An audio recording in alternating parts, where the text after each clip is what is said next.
What's going on, world? It's your boy at Big Game James _36, and this is Big Games B.S, part of Den Media Group, presented by the MFTK Foundation. MFTK Foundation, we're going through a lot of different things. We got a trip to Atlanta this weekend. Anybody want to help feed some jits? We're going to play in the Sevens, one of the biggest premier tournaments that you can go to in the 7-on-7 world outside of OT7.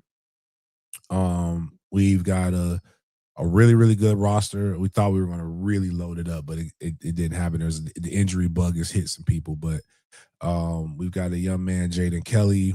We've got Bryson Wright, obviously. We've got Casey Barner. Thought we had Nash, but I don't think he's coming. But that roster is fucking solid. And the goal is to make people continue to say, who the hell is MFTK and how do they keep getting all of these top kids? Exciting. Yeah, man, it's fun. Me and Kobe were talking before we came on the show, which is part of the delay, but like Kobe teaches, so it's kind of hard to get a hold of him, especially when we need to communicate about some things that are going on. But 9 o'clock, we just talk about this. Like it's the craziest part is that I know it's not the plan of why we haven't won all of our events. The problem is that people have bucked the plan. And if people would just buy into it, which gives me even more hope, because we've seen it at the younger ages. Like our 12U team is fucking bananas. Like we have two of them that are really, really good. We got like there's some names in there that are probably gonna be going to Greenland Road, but Jumpman, Nuke, Mason. That man is not 12. Jumpman. Those dudes are my height. Nuke just turned 12. That's Jumpman slid in by Jumpman is benefiting from having his birthday is January 1st. So he's 13, like where everybody else is some of these kids just turned 11. Like, so it's like MLB type stuff. Right. I can see it with Jumpman. Jumpman, if I played him again, and the funny thing, I played against Jumpman. But we shut that shit down. Man, it's some real deal goons on my 12U squad, dog. And I let him talk a little shit. Like, so it's actually helping open up Trey's his personality too. And he's gotten better and he started to talk shit and understand football and their community. Them little motherfuckers talk too. Yeah, they do. Like, not just talk trash. I'm talking about like defensively. Like I was watching it in practice. Like Trey's plays. We run this thing. I'm going to get a shirt and I'm going to say, I need a handkerchief the way I rob. And that's the defense we run. It's basically robber. Robber is you see somebody peek and the defender robs the person, like takes it away. Like they rob the first person they see. And then you run a cover one on top of that. Trey will rob and is athletic enough to drop back. Like once he sees the quarterback's head he hasn't been taught this shit. This is all instinctual. He'll run down and take it, and then wherever the quarterback opens his hips up to, Trey immediately drops back to go find work. If you listen to our sideline, man, I don't know, man, what you doing this week? Nah, you can't. I won't say if you ain't got nothing to do this week, you need to come to Atlanta. You'll listen to our sidelines for our 18U team. Find work when we're in zone. Find work. Stop looking at a man. Find work. Right. And they'll just drop to their zone and then they'll get lazy. And then somebody's right behind them. They're not finding work. Like if you're in zone and you don't see anybody in front of you, the worst thing you could do is sit there. Right. Drop back because there's probably somebody behind you somewhere. Like just keep moving your head. Keep looking. Look for work. But this 12-year-old kids do that. Our 14U, once it kind of gets back settled down, we had some drama and shit. And like we're gonna talk about the whole season. But and the fuckery that went with it. But like once it kind of settles down, like there's some kids in that Kingston, Ty, T Smoke. A lot of those guys are good. They call them the unknowns because there's park ball kids that got all of the notoriety. And then there's the city champions with Springfield. And we have most of the kids with Springfield. So it just makes me excited about next year. I know next year I have a chance to win 14U, but I know we'll win 12U. Because if all of those kids come back, I know for a fact we'll win it. Great for them to see other competition too. I wonder if it's going to be like 8A basketball where that's what it's becoming. They grow up knowing each other. Yeah. They compete against each other. And then they see each other in the circuits. And like you start like the name brands and people start recognizing stuff. Like right now we got a little rivalry with Tampa Flex because we keep meeting them in the finals and it had a little bit of help. Like a little help. But like we got some, like I said, we got some cats, man, like that makes you want to invest. But like if people will buy, like the problem is everybody wants to have an opinion, but nobody wants to put up the equity or the finances. And eventually you have to buy in. And that's the hard part from starting from scratch. Is fiscally, you got to have the money behind you. But secondly, you have to have you have to have the name brand. And unfortunately, they don't always coincide. Like, but we'll have it. We'll keep pushing it. It's something that, it's a work in progress. And one of the things that I have to always realize is that this is year 2. And when I look at it in comparison, it's a tremendous amount of success for the second year. The problem is I'm a guy that holds myself probably to an unrealistic expectation of accountability. Where people just say fuck it, and like I have a hard time just saying like, all right, I want to make it right, and sometimes you can't make shit right. People are going to get fucked over or get messed up, and that's unfortunate. But which is why I wouldn't make a good politician. But there are no good politicians. You have to be selfish in order to be a good politician, because 50% of the people are going to like your decision, 50% of the people are going to hate it regardless. And in all of that, the people who end up getting neglected are your family.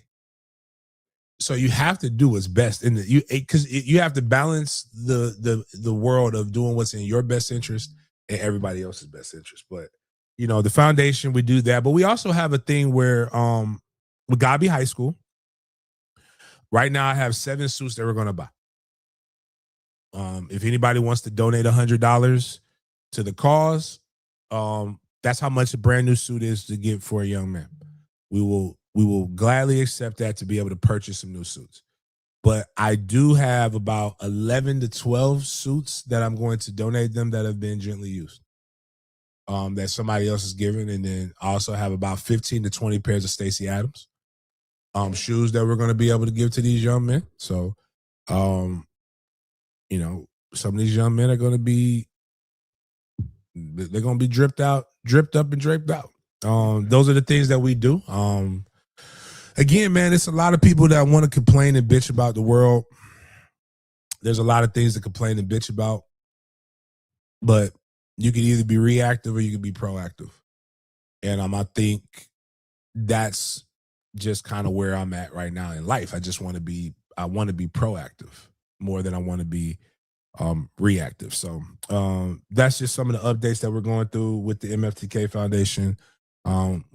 Look for highlights and look for things that we're going to post from this weekend of events moving forward. If you do want one of these hoodies, like everybody say they want these things, but then like I got a shit ton of hats right now that I got to put up.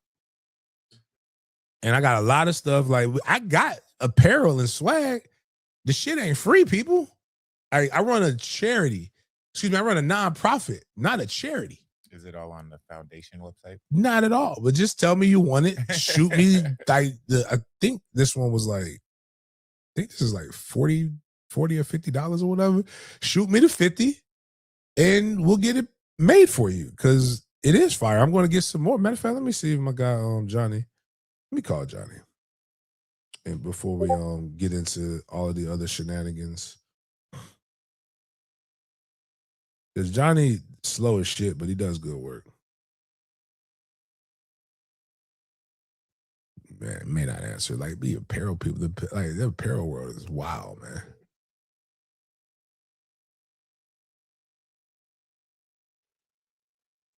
Right.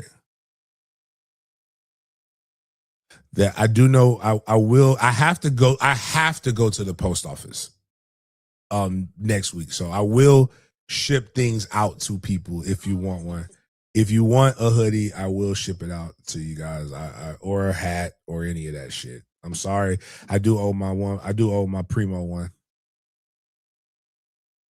But anyways, on that note, let's start this show off with a word of prayer like we do each and every week. You already know what time it is, dog. Thank you, God, for another day. Thank you, God, for another day. Thank you, God. God is great. All the time. All the time.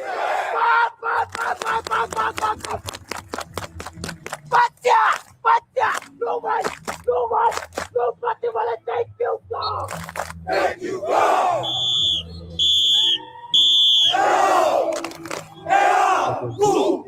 Go. Jaden, what we got?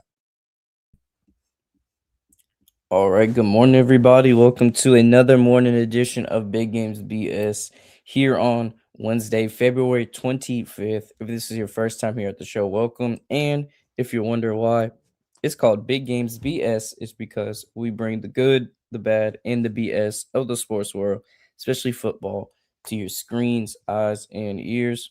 First things first, we have our MFTK segment to touch on. Have some topics ranging from different high schools and different age groups throughout the nation and state. Before getting to our NCAA segment, we're going to discuss college football in this segment. We're going to talk about players, coaches, etc., etc. Then we're going to move on to the NFL, where we are going to highlight some of the news surrounding the Combine. This is the week of the Combine, so we're going to touch up on that, some players and some teams as well, before getting into our Big Games BS section for today, where we bring the scope of the conversation outside of the typical football world. We have our BS or Bussin' food review topic. We have OG Wineland and a YN Wineland topic as well. Then we have some popular culture events to touch on. But first things first, let's talk about Mandarin University, because Mandarin University's football squad, the real football squad, aka the Mandarin U soccer team, is heading to the state finals. Shout out to the Mandarin boys soccer team, and they beat Newport Richie Mitchell 2-1 in the Class 6A state semifinals in DeLand. So this is their second straight state title game they're going to be going to, courtesy of WJXT News 4 Jags. Yeah, they lost last year in the state championship. That got our team trainer is suspended for a year. Hey, listen, the athletic trainer was a badass motherfucker, dog. Like he a hard dude. Like he was trying to help an injured kid, and the referees be getting in their feels so bad. Like it's one of those jobs where you sign up for, it's thankless, right? Like coaching. It's like coaching, but like there was a ref last weekend that was wrong, and he was ready to fight. I'm like, yo, bruh, I'm talking to the guy. You need to get off the field. I can kick you out. I said, I'm talking to the guy who runs the fucking tournament right now, brother. Like, you need to shut the fuck up. Like, me and Big Mike are talking, but sometimes like it's like a lot could be the cool old hair referees are the best. I didn't see it. You know how many arguments can get diffused by I didn't see it and I'll look for it? That's all you gotta say, because we understand you're human. But it takes away from the game sometimes. Just be like, I ain't see that shit. My bad. Cool. Like, just there's nothing you can say. It's no argument to that. Delphonic, you gotta make 2:00 is one of the games that we have for the sevens. I'm gonna put the schedule up. Once we get the schedule, we gotta put that up on Sports Day so people can check us out live on Max Preps. MFTK for it's being streamed on Max Preps. But kudos to our soccer team. Who I know Jaden doesn't know this person. Anybody used to watch Saturday Night Live, and it was this like the old 80s Saturday Night Live. And they had a character that nobody quite knew what he was. He was gender neutral. Like, you didn't know if he was a guy or girl. It's why when people say stuff about TV today, I'm like, you couldn't have watched TV in the 80s and 90s. Right. They were saying some wild shit back then that nobody even realized. It was way wilder. When it was good. It was better. We were a better nation. Is that when Trump was talking? I think the 80s is probably about right. Pat, Miles, try to go find Pat. Okay. SNL Pat. And I'm pretty sure that's the name. And I'm bringing this up because Mandarin soccer coach is like a chubbier Pat. I don't know what they are. I don't think I know what they're trying to be. It identifies, it gotta be a man, right? But like it's not it's not like, and the reason why I say that, Adrian would know who I'm talking about. And I got one too. On one of our players on my 12U team, he got her. I gotta check on my dog too.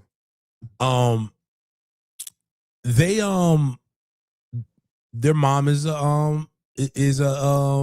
LGBTQ. Cool ass motherfucker too. They gotta put, is the D word offensive? Probably. What butch? What do they call? What do they want to go by? Like, because they're not lesbians. They're not? No, we all know what lesbians are. Okay, we know what lesbians are. Lesbians is two films. I'm trying to. Maybe it is offensive. I don't know, but like, anyways, the boy gonna be good because of his mom is like. And I'm watching The Shy, right? I'm watching The Shy, and The Shy guy, man, that's two beautiful women in The Shy. Like, one of the kids got two moms.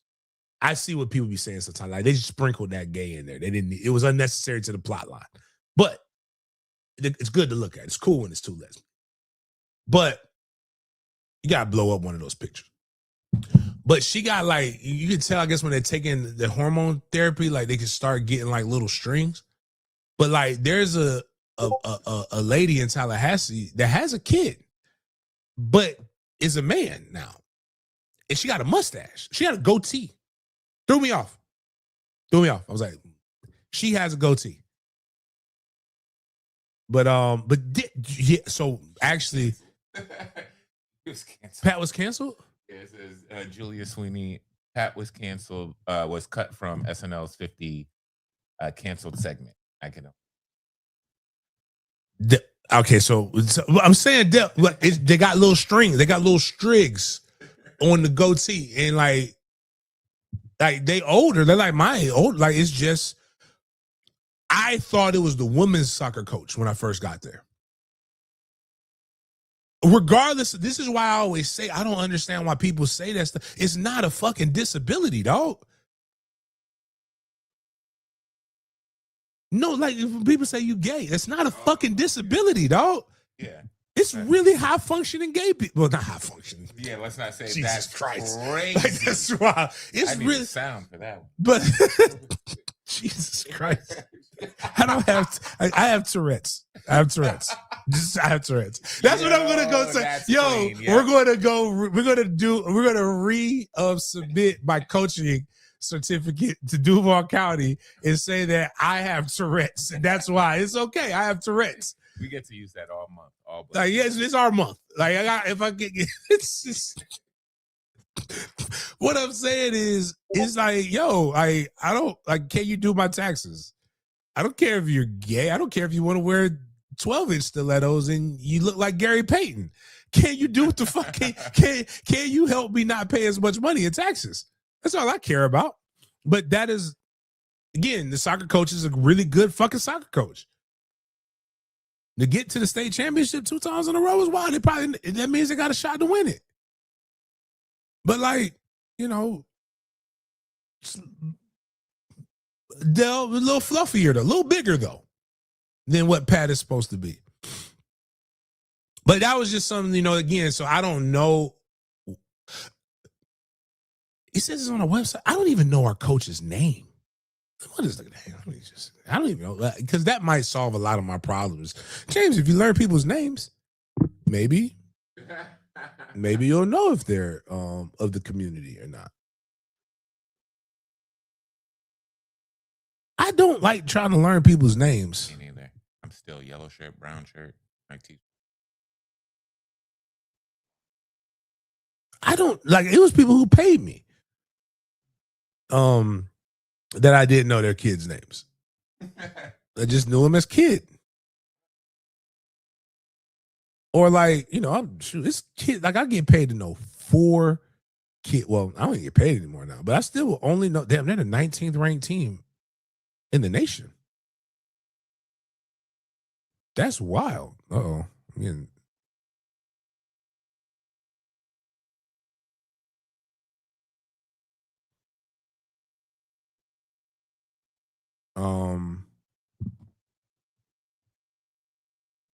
where do you get the, okay, just click the roster. Staff. Oh, well. All right, his name Jason Cooley, so he gotta be a dude, right? I've never heard any change their names to like Jason. Do they change their names? I don't know. I'm so curious, I man. think Like they would. I'm such an ally. Like I'm ignorant and I know, but I want to know. I want to learn more about people that, because again, they ain't going nowhere. They've been in the Bible, dog. I don't know if transmissions were in the Bible. That would be scary. It's impossible. Imagine Goliath. We didn't have the technology. Imagine Goliath, like or the Nephilim. Nephilim are giants, for those who don't know. Oh my God. Yo, please don't highlight any of that shit that the Delphonic Sports Smart put up there. It's gonna get me fucking canceled for the comments. But anyways, regardless of what the coach is or isn't, they're a damn good fucking coach. That's what I do know. And I've always been curious, but I'm, you know, hey, not curious, like curious to what they are. Just from my understanding. Like me and the kid that I coach on my 12U, had some great conversations, man. We're talking about some fine ass mamas out there. Like, you know, imagine like you don't know what they. Imagine you with a member of the community that's of the opposite sex that likes what you like. I'm trying to say dyke without saying dyke. I've been looking up synonyms for them. I don't know what to say. Like, this is what we call. I'm not gonna call him the bull. I know that's offensive. Oh wow! Oh Jesus! It's a lot of terms. Careful. Whoa! Invert. Yeah, that one shocked me. I like that. Yo, some of these words are just terrible. Like crack snacker. Come on, dog. That's wild. Butch. I guess Butch could be like, but yeah, we'll go to the next thing. But like, that's kudos to Mandarin University and stuff. They'll find little Duval is rich and he's a comedian. He can say whatever the fuck he wants to say. I think he doesn't care about being canceled. Like, I am not there yet. Comedians have a larger leash. And he doesn't want to be a true headliner like that. Look at Dave Chappelle. Dave Chappelle's always in trouble. Dave Chappelle said whatever and anything, and he's in trouble. He's just being stubborn at this point. Dave Chappelle? Yeah, nobody's even asking him about trans people, but he's gonna be like, you know what? He has a point. He hired a trans person, and then that person committed suicide because the trans people were mad that he was working with him. Yes. So he actually has a reason why he's going to continue to poke at the hypocrisy of what they do. I feel that. Which is kind of like really what it all comes down to. It's like a lot of hypocrisy in the world. Like, and it's cool. Like this, the biggest problem that most people have is that they're not willing to admit that they're a hypocrite with some things. I am, but it's also why I say I'm an ally. I don't want to see, Biggie had a quote, king of questionable quotes, like on the 10 Commandments. Like as we say, money and family don't mix. It's like two dicks with no bitch. You find yourself a serious shit. I don't want to see that. But it's art to see two women. So because I have to, I'm an ally. I'm an ally. I like lesbians. Lesbians are dope. But I don't want to see two women. I want to see two lesbians. It's a difference. But anyways, going to the next thing. It is in the MFTK segment. Stud, that's what it is. That's the word we're looking for. Stud is yeah. Florida high schools. Breaking news, shocking news, and a shocking development. Conservative cities are finding out what liberal cities have been figuring out for years. Like, it is pay for play. Sports are not free. The only sport that's free, there's like Florida high schools are now with legislation comes somebody got to pay that shit.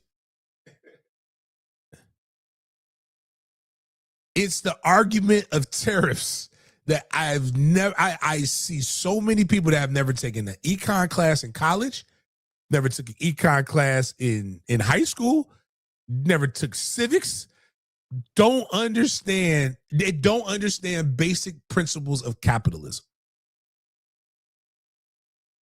You want teachers to get paid more, right? You know, it's impossible to pay government employees more money without bringing in more money. It's got to come from somewhere. Somebody is getting taxed. Personally, I don't think it should be individuals sometimes. It should be businesses if the business is making money. I don't think businesses should be double taxed. But I do believe you should be that's where it should come from. But there are counties that have always been able to do this. Like, I coached originally where I coached.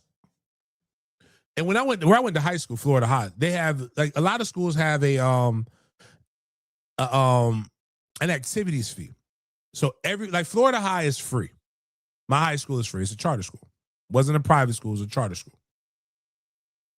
And it's a developmental research school, so they get a lot of money from grants to be able to introduce different educational training styles. So everybody who has block scheduling, everybody who has academies, I was the guinea pig, one of the guinea pigs for that.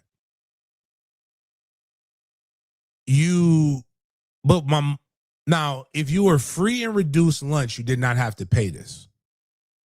There was a $500 activities fee in the late 90s, early 2000s to go to Florida High. That was, everybody had to pay that unless you were on free and reduced lunch. And only a certain percentage of the school could be on free and reduced lunch because the charter was that it was a direct representation of the state of Florida from a socioeconomic background and from race. So when I coached at Eaglesview, a private school, you had to pay for the private school, but then you also had to pay per sport. And that's how they paid coaches stipends. Now, whether enough kids tried out for the sport or not dictated the coach's stipend was the coach's stipend, and they had X amount of coach's stipends available for football, basketball, volleyball, etc. Like track was 2 stipends. It mirrored most schools so that they weren't behind in anything. I left Eaglesview and I went to St. Johns County. St. Johns County is pay for play.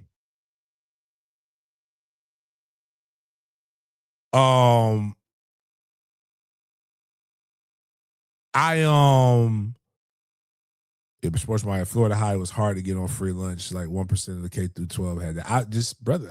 I was poor. That's why I laugh at my mom when she's like, "What are you talking about? Bitch, I had a red fucking ticket every day to eat." Like it wasn't that red ticket did not mean life was going well for us. The only thing she wouldn't do, she refused to take welfare, which I get it. Whatever. That ain't my point. Going back to St. Johns County, you have to pay for every sport. I believe football was $199. Now, what they did do, though, is that went to, you had to charge the fee unless the kid was on free and reduced lunch. And all gate fees went to the county. So the $199 went to the booster program in the school. The gate fees went to the county. And then what happened was the schools like St. Augustine High School, which had all the black people live in St. Augustine, downtown St. Augustine, West Aug is what they call it.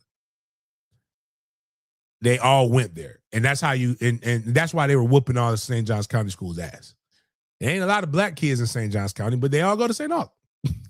Like, yeah, because it's a very affluent county. It's like a lot of money there. The Bartram, Creekside, Nice, Ponte Vedra, Beachside now, the new schools, they all have a good amount of money flowing there. A lot of people go down there, buy property, a lot of new developments, newer areas, new money.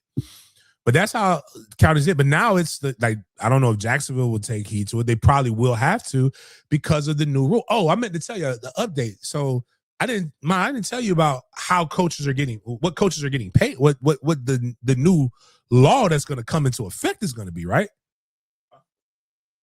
Oh,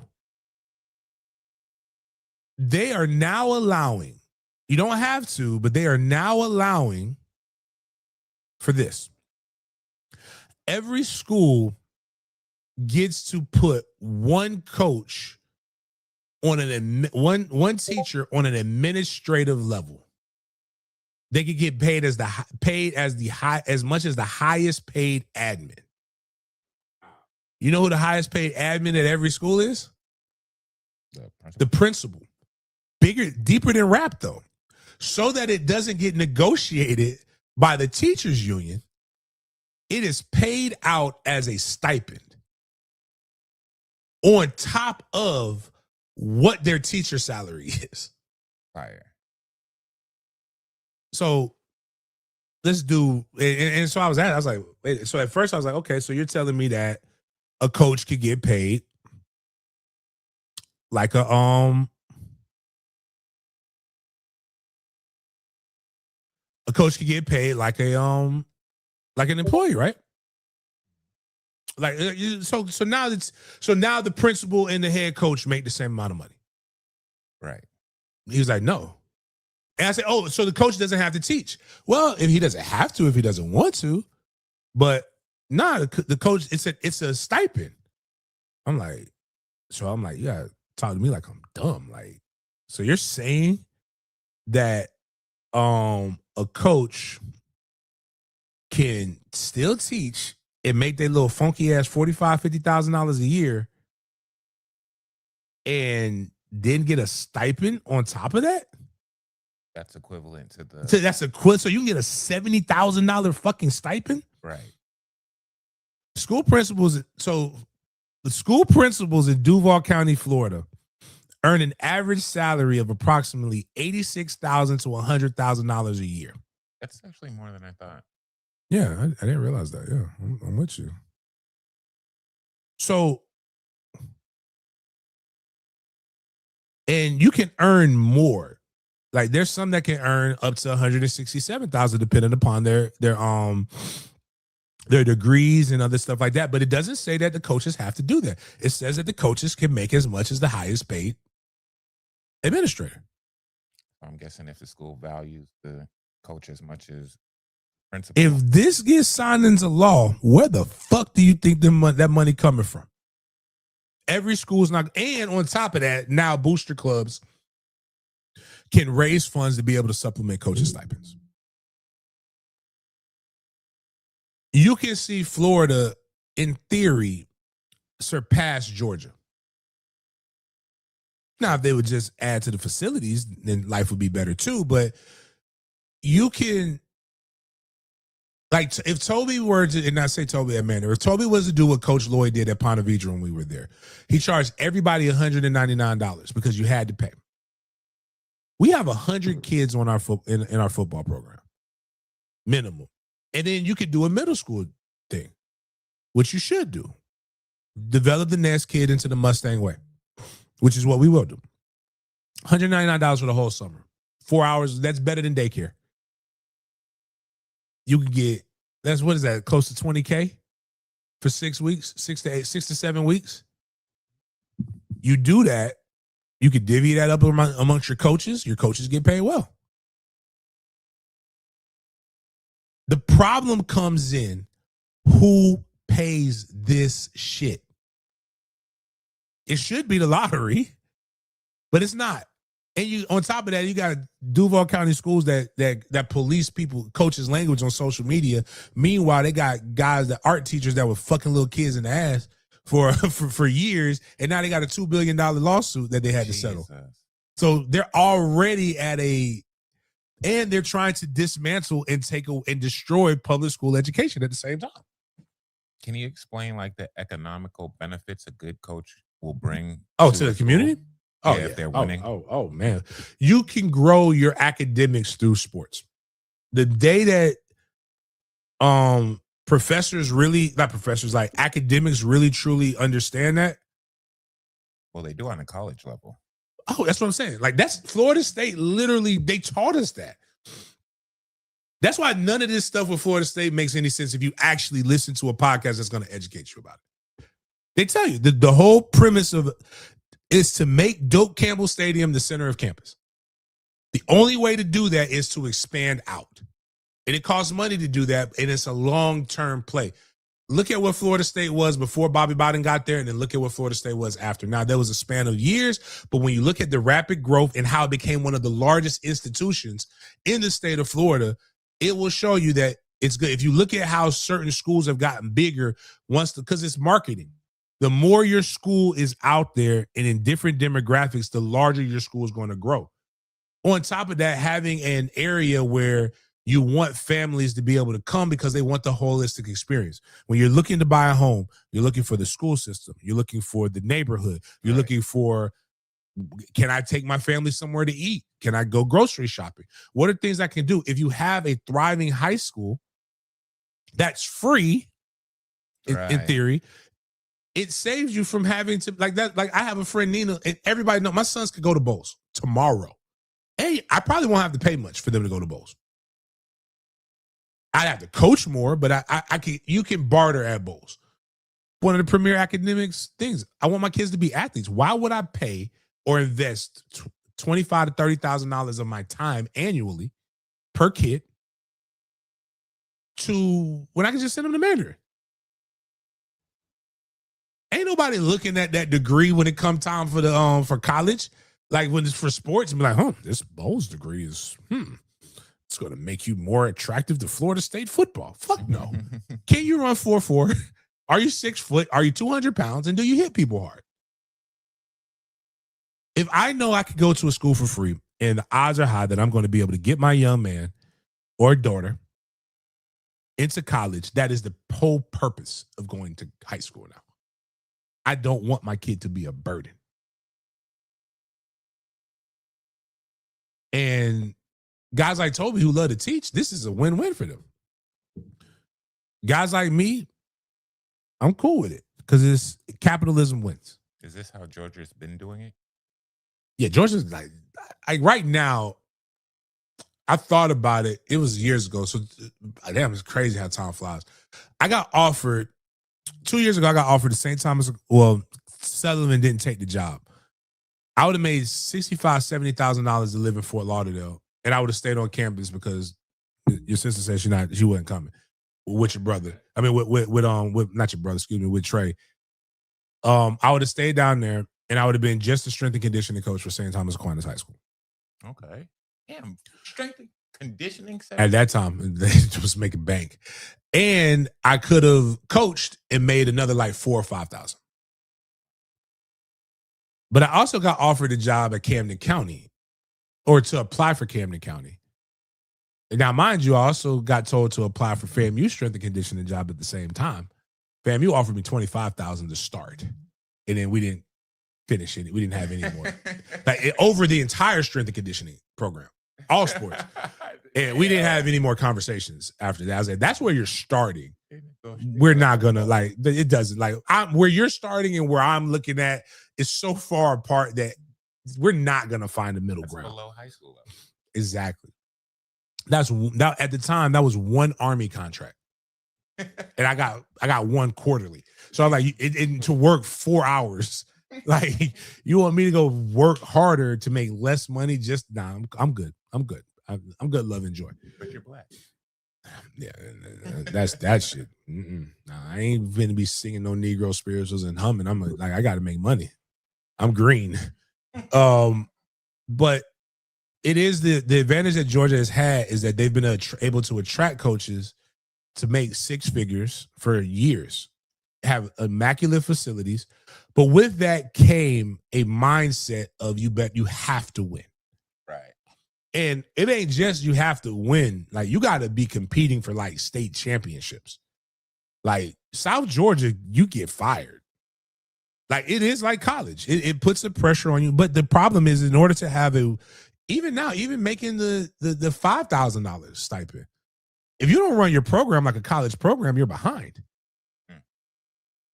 So, like, if you want to win, which really at the end of the day, we're not doing this. Like, it's kind of like Yeezy said in one of them songs, "What you think I rap for? To push a fucking rap for?" Like, you're doing this to win. You need to make more money. And what's funny is guys like Toby, guys like Kevin Sullivan, who almost made six figures, to be honest with you, like, because he was a tenured teacher. He had a thriving booster program. And like, he was making, and his wife was tenured in Duval County schools as well. So like both of them were like making bank. So it didn't make sense for them to leave. But like now, this matches everything that you could want for a for public schools.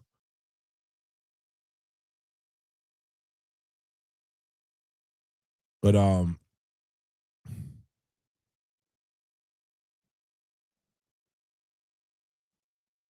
yeah, it's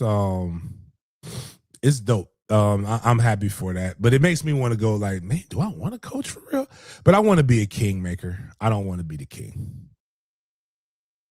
Like, but I do know, speaking of kingmaker, here's some free game by Big Game. For those who are looking at stuff, and we're going to talk about another thing that is controversial for some reason, but it's been around since forever. And now they're writing articles in the Wall Street Journal about this. Like, boy athletes are repeating 8th grade in a holdback year to grow ahead of recruitment for college NIL packages, potentially worth millions. If you've listened to this show enough, they've been doing this before NIL was even a thing. Right. I have told y'all about how when I found out that I had teammates who were damn near 20 years old that were in my same recruiting class, and I went to college at 17, and how mad I was at my mother. And I found out, and when I came to Jacksonville, it was so prevalent 20 years ago in Jacksonville that I coined the phrase Duval red shirt. Some do it in 8th grade. Some do it in kindergarten. where they feel like it's like they try to find a year where they feel like it's less traumatic to the kid, because where I came from, when you got held back, you was a dummy. Right. But the rule for FHSAA and most of the athletic associations is that you only get 4 years to compete in high school athletics. And your clock starts the minute that you enter your freshman year. So people delay that. But from a physical perspective, and then I had a team, again, one of my good friends, we talk about him. I got to call him today to make sure I get his son's plane ticket. Antonio Cromartie was the first person I ever heard he got a red shirt in high school. He was supposed to be in my recruiting class. It wasn't because he was a dummy. No. Even though the ESPN thing did not make him look smart. Crow is incredibly intelligent, by the way. What happened is that my dog was at North Florida Christian for 2 years. And they make you take Bible credits. And he transferred from out of that school to a public school. And you only could take so many electives. So the Bible credits didn't go with him. So he had to go back because he was a few classes short of graduating from high school. So he did. But this red shirt right here is literally, and I'm going to do it with Trey. Say what the fuck you want to say. You can always reclass back up. You can't reclass down. So like there's a kid, Asher Gito, who's going to be a 5-star prospect out of Jacksonville Bulls. Hopefully he makes the right decision with his life and comes to Mandarin. There's a kid, Knox, and that's our quarterback. They didn't do it in their 8th grade year, but they did it one of the years where they're a year behind. Jamie French is another one of those kids. I believe Tramel Jones is another one of those kids. All of those kids are incredibly smart. And it works. Like right now, Trey is in the 7th grade. I believe Trey is close to 5'4", 5'5" right now. He's getting taller. He's getting longer. If Trey goes into his 9th grade year, let's say Trey becomes 5'8" next year, right? And Trey is a 5'8" 8th grader. That's not bad size. And he goes into high school, he's a 5'8". And then he doesn't hit another growth spurt until his junior year. Now he's 6'1". He's actually behind the 8 ball now in terms of recruitment. But let's say we hold him. And he goes 5'8", maybe gets to about 5'9", going into 9th grade. But his 10th grade year, he hits another growth spurt.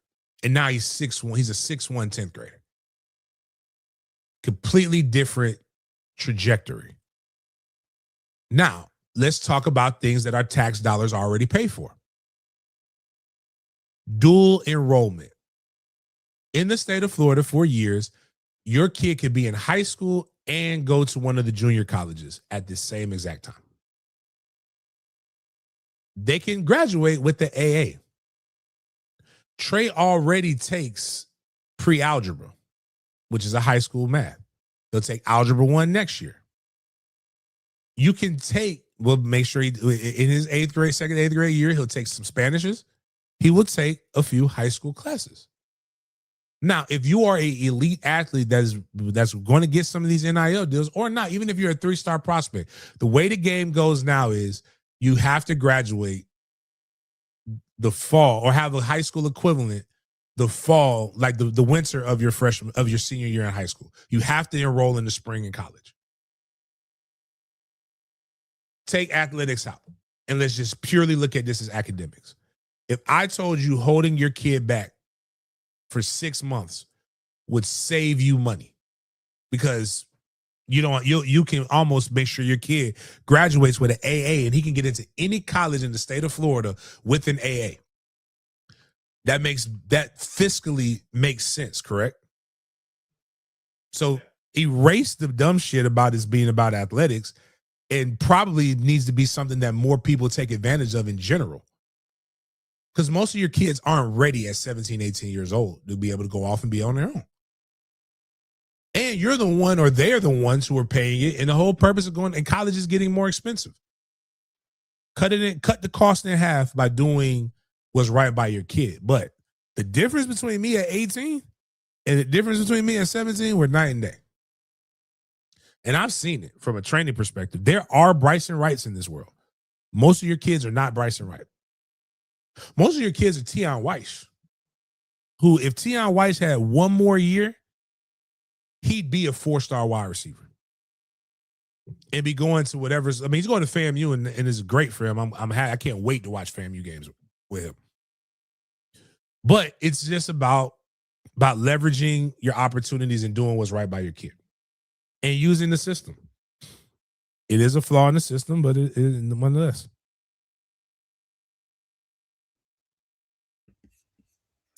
Moving on to college football, we got some news coming from an ACC team, and that is Virginia. So, got some news that Virginia quarterback Chandler Morris is suing the NCAA for a 7th season of eligibility. James. So we see the quote tweet on 3 posted, but under that, they said the NCAA has denied Virginia quarterback Chandler Morris a 7th season of eligibility. We had the recent Trinidad Chambers situation, and then we have this situation with Chandler Morris. Are we going to be seeing more and more of these players sue the NCAA and take action against the NCAA for eligibility purposes? Yeah. And so a judge comes out and just smacks it down and says no. Or again, the schools just come out and say, we're not going, as a whole, we're not going to allow for guys to play over a certain time. I say put an age limit on it. Say got to be done by 26, and you eliminate a lot of this stuff. But, if I see where Virginia comes from, because it makes them better. I see where he's coming from, because if I could make 6 figures playing college football another year, why would I go into the workforce? I'm going to make more money. But at a certain point, it kind of like, all this really proves is that there needs to be another better, well-funded league. Because there's enough people that still want to play ball that don't make it to the NFL. But I don't know. That's not my ministry. So I don't know what where to go from that though.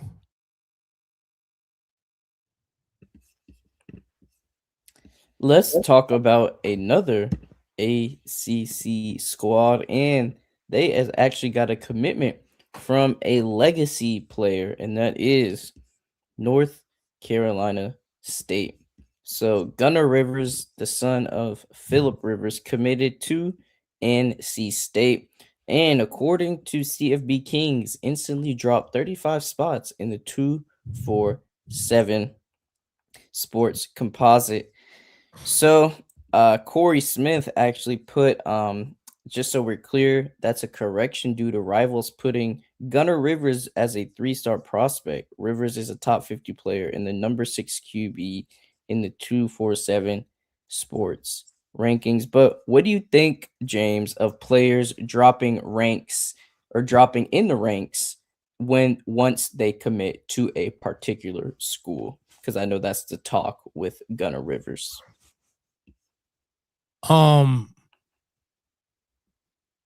It just goes to prove that the ranking system is flawed, and that there really just needs to be something else, man. Like, I wanted to do it. I don't have the energy to take that on right now, but like, there's got to be a better way to be able to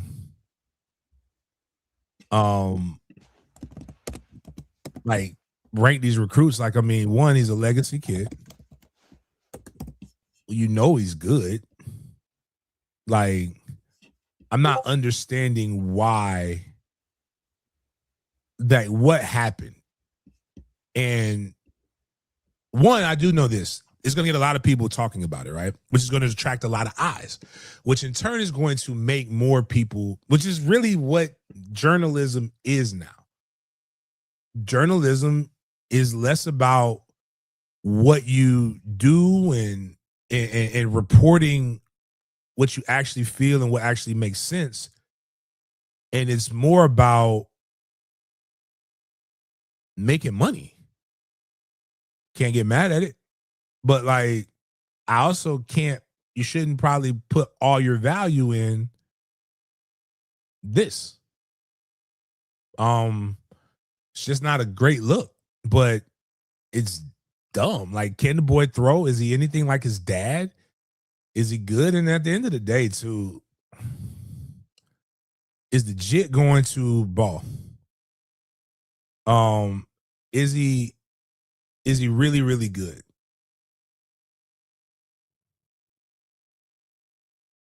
But I don't understand why that why that's a thing. Before we get into two videos from this college segment, let's take a look at two more quick posts right here. This one, courtesy of the College Football Report.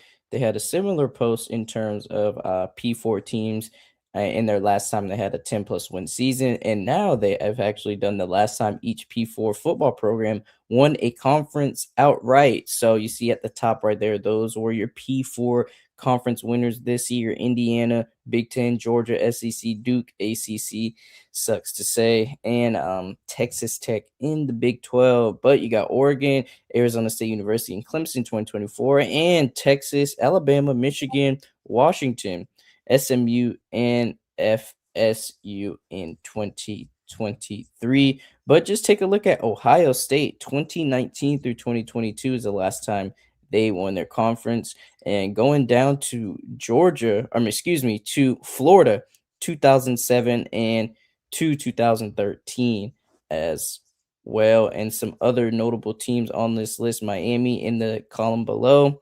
And then you have, speaking of Gunner Rivers, NC State last time was during that 1970 to 1984 range. But this was just an interesting infographic we wanted to show you guys of the last time each Power 4 football program won a conference outright. So just wanted to share this with you guys before getting into some more teams. And I wanted to hear your opinion on this list right here, James, because this, according to College Football Report, based on recent results, resources, talent acquisition, and coaching, is the best or the top 25 college football programs right now. I wanted you to look at this list and see which teams you would knock off, if any, or do you agree with this top 25 college football program list right now?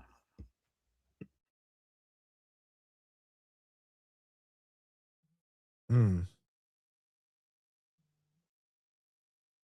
Hmm.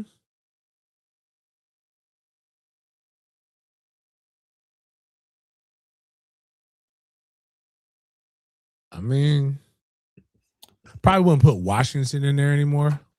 Yep. USC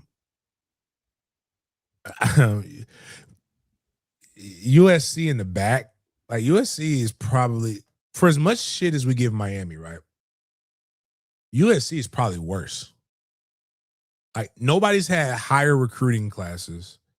Nobody's had more resources, and nobody has more of the West Coast should be on lock than they have for in a path. Like, they haven't taken advantage of it. Like, I don't think anybody believes Lincoln Riley is going to win a natty out of USC. OU, Iowa.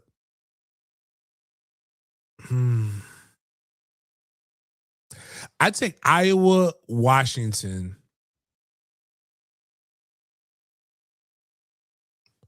I'd take them. Those are the only two that I would just take out right now. And the reason being is because I've never heard anybody grow up and say, I want to go to Iowa. Like Boise State was cooking when especially when I was coming up, they were playing all those Thursday night games. They played a cool brand of football, and it's just consistent, and they've got a good little niche. SMU has the resources that to really SMU is the school that everybody should be afraid of. Once they have it. Indiana, they have a coach that everybody likes. They have a billionaire benefactor that's got a pro background and understands the game. Texas Tech has been able to throw money around. And they do have a history when they had Mike Leach to where they could show like some stuff, but like the list isn't bad. I'd probably put a Florida in there still somewhere. But Ole Miss, I don't think Ole Miss will be there after much longer after Lane is gone. And to be honest with you, I think LSU has more of they have the boot on lock, but they don't like. I think Lane's best chance of winning the Natty was this year. But I'm not mad at the list though.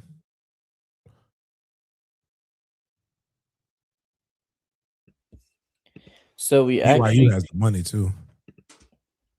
Yep. Brigham Young definitely has the money. And it looks like coaches of these top programs had some jokes at the Steve Spurrier event / banquet. And we actually got a video courtesy of On3 of some of the banter between Mario Cristobal and Kirby Smart. So, oh, my thing is muted. So we're going to share this courtesy of On3 to see what the top coaches had to say to one another.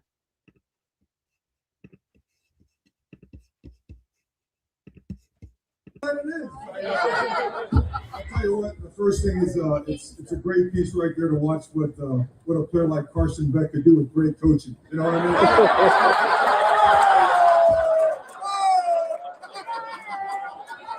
No, seriously, let's give it up for Kirby Smart. Let's give it up for Kirby Smart.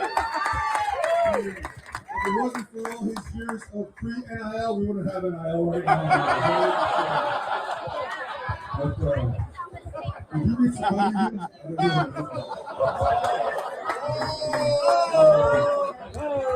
Robinson family, great seeing you. We leave at 9:30 on the real jet.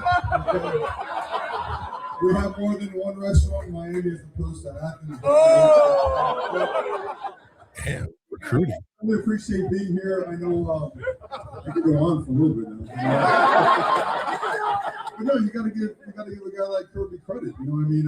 When you have all that time to sit at home watching us play on TV throughout the playoffs, when you don't take care of business, but congratulations on the SEC and the championship. That's awesome. We were 5-0 against the SEC. I don't know what you were, but man, I'm in the territory too. I got a feeling some of you are on Kirby's side. But no, you guys are super professional. I never felt so welcome in enemy territory, except last year at the Swamp, 41-17. But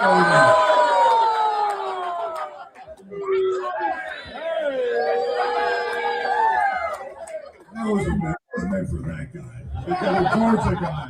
Can we all say screw Georgia? Screw Georgia. All right, on to the real stuff. But I didn't know this was like this, so you tell me to do this. So I'm going good. It goes back to Little Duval was asked on Drink Champs how he felt about ghostwriting. And he talked about how it doesn't matter who wrote it, the delivery it still has to be performed. Yeah. And this is what gets missed in diversity, equity, inclusion, like when we start taking things away. Because Mario's old. Mario's like almost like gotta be 50 something, right? Like, and this is an older crowd, small crowd. I wish they wouldn't have panned that big. Like, just like it could have probably made it look a little bit better, right? But the timing sounded like old white stand-up comics. Like it didn't sound natural, but at the same time, the content was great. It was pretty good. It was good. It was just like you could tell he wasn't comfortable. The reason why I don't either, it wasn't his content. Yeah, 100% was not. Or he just isn't comfortable cracking jokes. He did all right for a first time. I mean, he was using the stage. He had presence. He was walking around. Yeah, and, he waited for the cheers to die down. But yeah, you could tell he's still a little amateur. I mean, this is ridiculous. All right. Shit was hilarious, dog. And who was he? The other coach. He also had some. The other coach was the first to go up. I forget who it was. Kirby Smart. Kirby Smart. And he had some jabs. Mario. Did you put it in the chat with me, you and Jaden, right? Yeah. I don't think Jaden, you don't have the video for that, do you? I can find it. I got the audio. We should have had Bobby Brown. Behind him, and if it had been up to him, he would have paid a lot more NIL money. It came down to us too, so I don't like you being real close to Mario right now. You know what I'm saying? He's still got another year left. Gotta be careful around Mario. Sometimes he'll take your players, if you know what I mean. But no, I'm just kidding. So I was talking to Mario earlier, and he came up to me and he gave me a Lane Kiffin joke. And he and Lane are very similar in a lot of ways. They're like best friends. And he came up to me, he's like, "You ought to start getting on some protein shakes. You've had too many carbs." And I said, "Well, you probably ought to spend some time with Steve Spurrier because he won more conference championships at Duke than you have in Miami." It was a nice little back. Now that was better. Yeah. But Kirby is I don't know Mario. I've been around Kirby, and Kirby's quick. Right. Mario was an offensive lineman. He's Cuban. We know what Cubans identify as. They're the white Hispanics. Most offensive linemen during that era were white, big white boys. You know what Kirby Smart played? Kirby Smart played defense. He played DB. Oh wow. He's white at Georgia.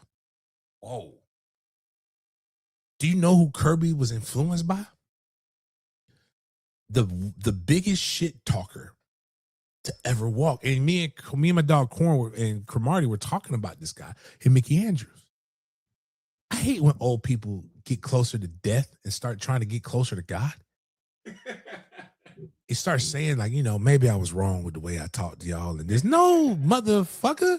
You don't get to say that shit now because you think you're getting closer to try. Like, nah, man. But I'm like, this is why I don't like the Bible now. It makes it seem like you can raise all of the fucking hell for 70 years. And in the last 10 years, when you can't do shit to rectify none of it, you just sprinkle a little Jesus on top of it and it all goes away. No, I got to live with that trauma, motherfucker. All jokes aside, it made me tougher. Mickey would just talk, the shit would just roll off. Like, it was just, like, I don't know if Mickey, like, you know how people practice? Like, I know Mickey watched a lot of film, but I think Mickey had to practice the insults that he gave people. Mickey would tell you shit, would look you dead in the motherfucking eye and tell you. After you drop a pick or you mess up, you just mess up. God damn it, the best part of you was dripping down your mother's leg. Like, some of y'all don't even understand what that means because you've never shot up a club. He's saying all the sperm that didn't hit were better than you. That your chance of hitting you had a better chance of hitting the lottery than being alive. And he thinks there were better sperm that couldn't do what you did. That weren't as strong as swimmers as you were. That should have been there. And that was the best part of you. You blow a coverage. The best part of you, excuse me, I wish I knew your father 18 years ago and I would have gave him 50 cents for the damn condom. You went from recruiting me to wishing that I did not exist. So when I listen to Kirby, it comes from a place of this is what I do. Yeah, he felt more confident. Like, you want to play the dozens with me? Yeah, I might have been watching at home. Like, I'm shocked that Kirby didn't say, yes, I was watching at home, enjoying my big salary to come up with the same amount, it would come up empty just like you did. You competed for a chance 1 year. I've competed for a chance numerous years. But nobody caught the Lane Kiffin thing. It was an unspoken thing. Mario Cristobal hates Lane Kiffin. Oh. I've talked about it on this show before. Because he knows that Lane was Nick Saban's favorite. And he was the talented child. He's the talented child. Lane Kiffin got caught sleeping in a meeting and woke up and drew the perfect play. And Cristobal tried to. He's the middle child that tried to snitch on the baby, and then the baby showed him up. Because Mario is that eighth. They used to love this back in the A-type personality. I'm going to do everything right. I'm going to bow my chest up. I'm going to exude machoism. I don't mean fucking macho. Bitch, you ain't Scarface. like, ain't nobody afraid of you. But it is a thing where he does, like, he is very, to his defense and his credit, he's very deliberate, very, boom, boom, boom, boom, boom, meticulous when he does stuff. Like, Mario's going to not be that. He's like, nobody's died of drowning on a treadmill type guy. But, that was funny. I like coaches in this light. I like when they're doing these different things. So kudos to them. It was good. It's light humor and very passive aggressive. Well, this coach isn't in the best of light right now. So we actually got a video of. Oh, why did they have to freeze his teeth like that? All that gum. Got some video content about the Shamar Moore situation and his case. I don't even care, Jaden. Like, I'm like 50 Cent in Power. Whatever they said he did that shit because of that picture. No, I'm just joking. Go ahead. Former University of Michigan head football coach who was all in the news in December of 2025 after he lost his job and caught a criminal case stemming from a workplace relationship he was having with his assistant. Well, he just got some good news regarding his criminal case. And I'm not a lawyer, but I watched the hearing. So let me give you the recap on the interesting argument his attorney made and why the judge agreed with her. For context, in case you need it, this is Sharon Moore. This is his wife, and this was his executive assistant and his mistress. According to reports, the University of Michigan had previously investigated if Sharon and his assistant, Paige Shiver, were having a relationship, but both of them denied it at the time. And then on Monday, December 8th, Paige allegedly broke up with Sharon, and then she and her civil attorney, a woman named Heidi Sharp, went to the school's head attorney to admit this relationship. 2 days later, Sharon was fired for violating university policy by engaging in an inappropriate relationship with a staff member. And after he was fired, he then went to Paige's apartment and allegedly entered it illegally and threatened to harm himself. While Sharon is there, Paige calls her attorney, Heidi Sharp, and then Heidi calls the police. And this is where some of the problems start. When Mr. Moore came to the complainant's apartment, the first person that the complainant called was Heidi Sharp. Heidi Sharp then calls 911 and says a series of statements that are in my motion that she did not have personal information of and had no basis for and are untrue. Mr. Moore had a long history of domestic violence against Shiver. Okay. Shiver herself never made those statements. She never gave that information. There is no record of any of that. There is no documentation of any of that. There is no criminal history. There's nothing to support that statement made by Heidi Sharp. There was a screenshot of messages the days that the alleged stalking occurred. It starts, can you have Dave write a statement okay, what is the latest you can get me out? I called him. And then on the day of the incident, it says, can you call me when you get a chance? According to Sharon's attorney, some of the things that Heidi told police about Sharon were not 100% accurate, and she at some point presented officers a screenshot of some text messages alleging that all of them were evidence of Sharon harassing Shiver. However, when officers show Shiver these text messages, she tells them that some of them are work-related, not harassment. They showed her the whole screenshot, and she said, are these text messages work-related? And the answer was, yes, those are work-related. And then she was asked, are there any more text messages that you haven't given me? And the answer was no. And so, even though the officer is now aware that not all of the communications between Sharon and Shiver were harassment, the officer still included all of them, plus the statements made by Heidi and a reference to 12 unanswered phone calls when she goes to get a judge to sign off on the arrest warrant. And in addition to all of that, and this part is key, the officer did not tell the judge that there was a work relationship between Sharon and Paige. And that's important because the appellate court in Michigan previously ruled that when considering charges of stalking, knowing the relationship between the stalker and the stalkee is important. Here's how Sharon's attorney explained the ruling from the appellate court. In that case, there was a stalking charge and there was a trial. At trial, the evidence presented that the alleged victim was a probation agent and that the alleged defendant was a probationer.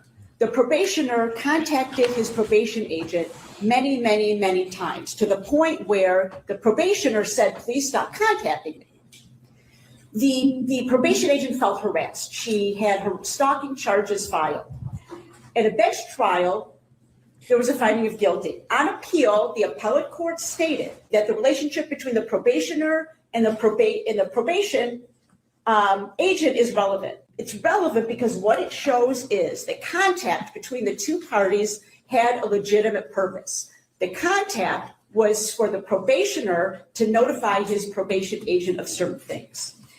What the court said was that when looking at the reasonable person standard of whether somebody feels harassed, you have to look at whether a reasonable person in that position feels harassed, which gets us to what happened in this case. You see where this is going? Sharon's attorney argues that since the officer never told the judge about the working relationship between Sharon and Paige, especially considering that Paige had already told the officer that some of the communications were actually work-related, that means the judge signed off on a warrant under the impression that every communication between these two was harassment. In the facts that she presented to the magistrate, she left out the information that Sharon Moore was the boss of the complainant. The complainant was the executive assistant to Sharon Moore, who at the time was the head football coach at the University of Michigan. It matters because the communications that were presented to the magistrate were 12 alleged phone calls that were unanswered. The 12 alleged phone calls were on a work day. The complainant in this case had not taken a leave of absence. She had not left her job. It was working hours, and she was the executive assistant of Sharon Moore. The magistrate needs information to make a determination of probable cause of whether to issue an arrest warrant. That's a big deal. That's like due process at its core. And in case you're wondering, Sharon's attorney highlights that since those 12 calls went unanswered, there is no way to confirm or deny what Sharon's intentions were with them, whether they were work-related or not. And so, based on these misrepresentations and omissions from the officer, Sharon's attorney is asking the judge for a hearing. They specifically want to question everyone involved in this to figure out what everybody knew and when, and to understand if information was intentionally left out when getting the warrant. And if it is, Sharon's attorney is ultimately asking for the charges against him to be dismissed. Now, the prosecutor tried to argue reasons why the judge should not grant this hearing, but honestly, none of them were really convincing. She basically said that this should be addressed at a later time. And so the judge sided with Sharon's team and agreed that a hearing is necessary.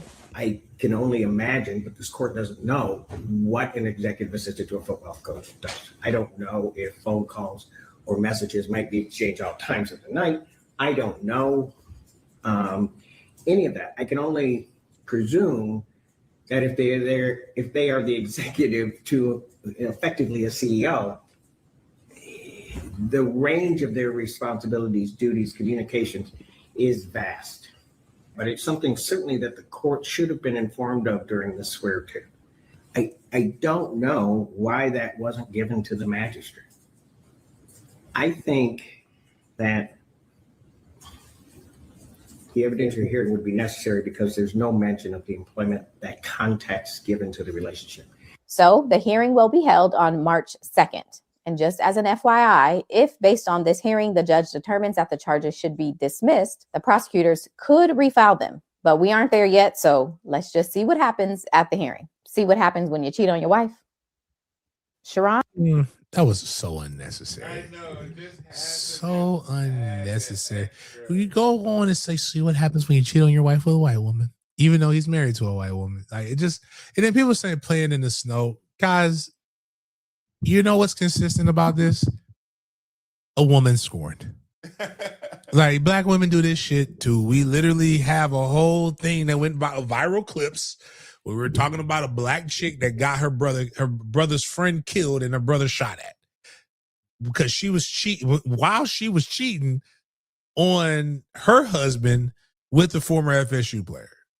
Like the one thing that's got more people locked up is women's tears. Now, just because you cheat on your wife, I don't think you should be prosecuted for it.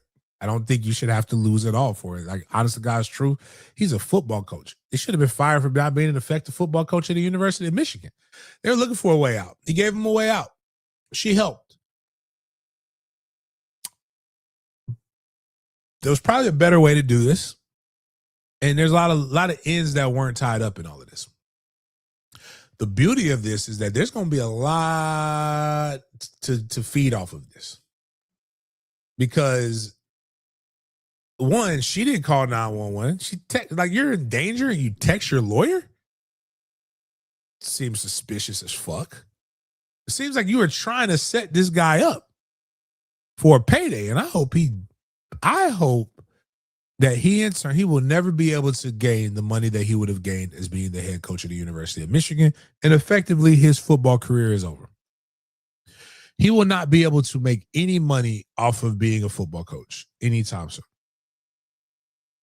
Because his name will attract all of this other stuff. I hope that him or somebody ruins these two women's lives. The attorney and his mistress. Because what they did was malicious, intentional, and downright diabolical. And I think that that's wrong. What I will say is, having been in a courtroom before, I'm shocked that this judge is way too patient for me and way too kind. Because I've seen lawyers make missteps for less and they get picked apart for this. Like, even in this scene that the young girl, the woman is wrong, he's still this, ladies, is evidence of misogyny. He is not treating you equally.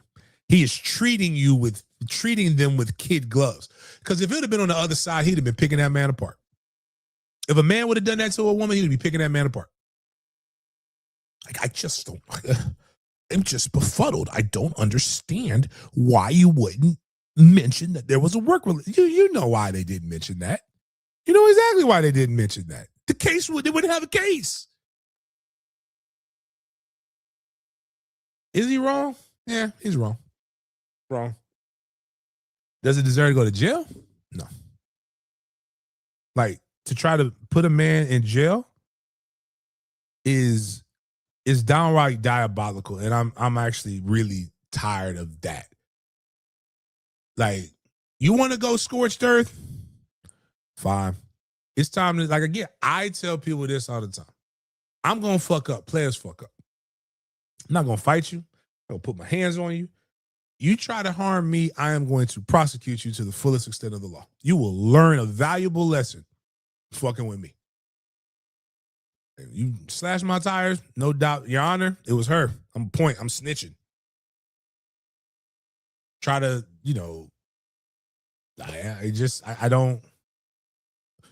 But I just don't think Sharon was a very good coach. But and I don't think playing in the snow or I don't think he deserves this. Maybe go through some penance because you're trying to get your wife back or you're trying to get all that other stuff. Okay, I'll give you that. But like this, like stalking and trying to do all those other different things, nah, dog. Mm-mm. Prosecuted.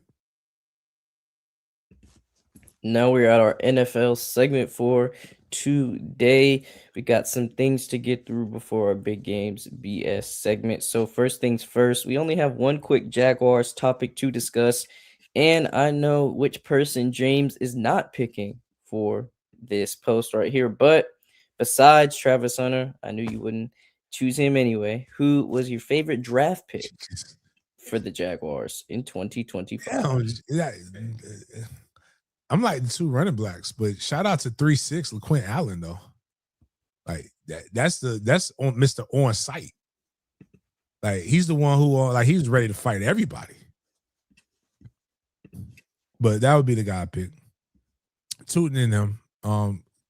Kaiser's last name is cool. Whew. This is one of the most talked about quarterback classes for the draft, and not in good faith, might I mention. And these are your list of the quarterbacks invited to this year's combine, James. And let's take a look at the players. You got Joey Aguilar. This is in alphabetical order. Drew Alar, Luke Altmaier, Carson Beck, Jalen Daniels, Joe Fagnano, Taylon Green, Haynes King, Cade Klubnik, Mendoza, the Heisman winner, Morton, Nussmeier, Pavia, Peyton, Robertson, and Ty Simpson to round out all the quarterbacks invited to this year's 2026 NFL Scouting Combine. What are you seeing, James? Whole lot of nothing? Or we got Angelo. That's a lot of mid. We got Angelo in the chat saying the worst QB class ever. Definitely one of them for sure. Definitely. Like this would make me not want to be a GM and need a quarterback. Yeah, this is tough. This is tough. Ew. Like, what do you do with this? Got some more news from Drew. Drew, the former Penn State QB, he had recovered from a season-ending ankle injury, but he will throw this week at the combine in Indianapolis. So hopefully he can impress some scouts returning from that season-ending ankle injury. But man, what a list of quarterbacks in this year's combine. So speaking of quarterbacks, James, our boy cashed out. That man, Kirk Cousins, really put on a master class. So Falcons general manager Ian Cunningham said that Kirk Cousins will be released in March on the first day of the new league year, making him a free agent. Cousins earned football. Didn't we just show a video of him? They're like, welcome to Atlanta, where the players play. Like, didn't he just do that? Or did I imagine that? I think you might have imagined that, but try to imagine this. He earned $100 million during his 2 seasons with the Falcons, and he's going to be most likely a free agent. And That's just wild. take a look at this. He is our Money Moves segment winner of the day because Kirk Cousins has a total career earnings of $321,692,254 with only one playoff win. Shout out to you, Kirk Cousins. Shout out to you, man, because you are definitely we defining. don't talk enough about mid white quarterbacks. Like, that's crazy though. But they love him, man. Yeah, you're talking about thank you, Londa, Matt Ryan. Oh, my bad. One of them motherfuckers. Matt Ryan. They all were just white boy. Mid. But yeah, Kirk Cousins got the bait. Shout out to Kirk Cousins, man. Shout out to Kirk Cousins. And James, we got to talk about a Gator who is a dirty bird because Kyle Pitts has officially gotten the franchise tag, according to Adam Schefter. This was yesterday around 4:52 p.m. So they have, officially placed the franchise tag on the tight end Kyle Pitts. What do you think of the franchise tag, James? Either you sign a player or you don't. Do you think it's like an awkward in-between game that ultimately hurts the players? I just want to hear your opinion on the franchise tag in general. I think it's something that it could benefit the player in the long run in his business, right? So right now he'll get $16 million. It's hard for me to cry about a guy getting $16 million. Would he have gotten $20 million? Not sure. But they give him the 16 with the hopes, and what we've seen some franchises do, they kind of do that to stabilize the team for that year. And then they restructure the contract while they're in the middle of the season. So it's guaranteed money. And we've seen players scoff at it and then never get a contract again. See Le'Veon Bell, who would have made more money in his franchise year than he had ever made up to that point. But I think Kyle Pitts should take it because he balled out this year, if I remember correctly. Up to that point, though, he hadn't really played to the level of he was a top 5 pick. So yeah, now they figured it out. He is a beast. Shout out to Peter Warwick too. Peter Warwick's son-in-law. That means Pete's grandson has generational wealth right now. That's all you can hope for, because she getting paid. Yeah, can we add in a quick? I want you guys to guess what this is. That's what I was just talking about. It looked like the one of them those white actors, like that's in all the movies. Like, oh, Grey's Anatomy. The one of the friends in Grey's Anatomy. I can't think of his name. Like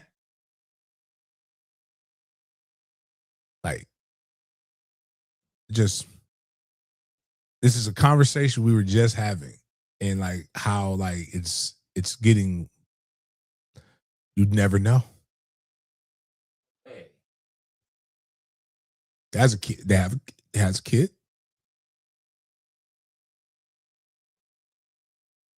That other body. Somebody thought that was I could see that. Quick glance, Scatterboo. Whoa. Not as defined of a jaw, or as Scatterboo's a little thicker. How? There's no way. Look at the forearm. There's no how.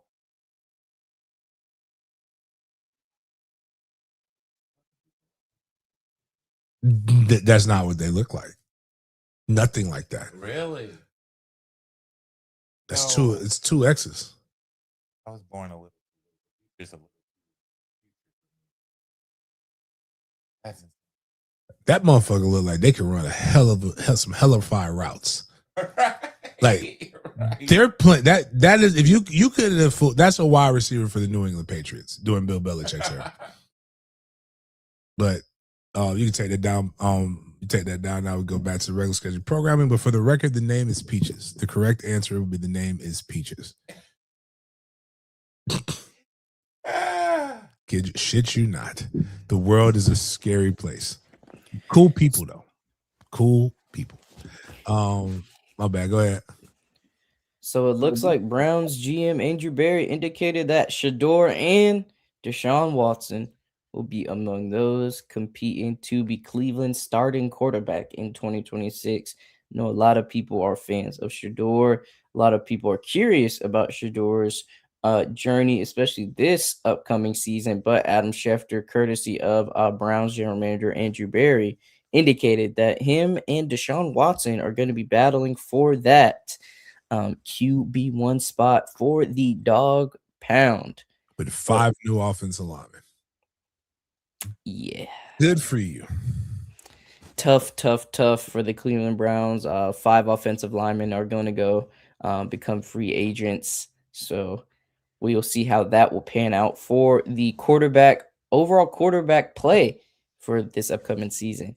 And man, just a horrible situation to be in for the Browns. And it looks like Trent Williams is likely to become a free agent, even though there has been some recent news of John Lynch, the 49ers GM, speaking at the combine and said that they're most likely going to work something out with Trent Williams. But if that's the case, let's just take this at face value and mention that all-pro tackle Trent Williams, one of the best this game has ever seen, hasn't agreed on a contractual situation with the Niners. Hopefully him and John Lynch and company can figure something out, because he would be one of the top players to join that free agent class. And we're going to keep moving on to another legend in the game who is still balling. Mr. 11-time All-Pro, one of the best linebackers this game has ever seen, Bobby Wagner. So, James, according to Jordan Schultz, he looks like Bobby Wagner is going to keep on playing. So, he fully intends to continue playing for a 15th NFL season in 2026. The future Hall of Famer started all 17 games this past season, and man, he put on a show. 162 tackles, 2 interceptions, and 4.5 sacks. And he is set to be a free agent this off season. Whew, that's a lot of time on that football field. It is. If he's healthy and they did that, bring him here. We just lost. We're probably gonna lose a guy. Most likely going to lose Devin Lloyd, and definitely need someone to fill that void. Devin Lloyd, major piece of our linebacker unit. And James, you always say kickers aren't people, and it looks like Jerry Jones classifies kickers as people more than any other position on his football roster, because the Dallas Cowboys and the agent for Pro Bowl kicker Brendan Aubrey are in agreement that he should be the NFL's highest paid player at his position.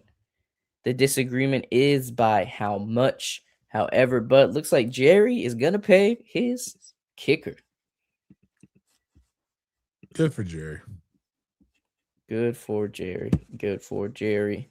But we got some sad news to discuss. Hopefully, the good news will roll around soon. But it's about somebody near and dear to our hearts, especially in the North Florida, Jacksonville, St. Aug community. And that is Pop Douglas.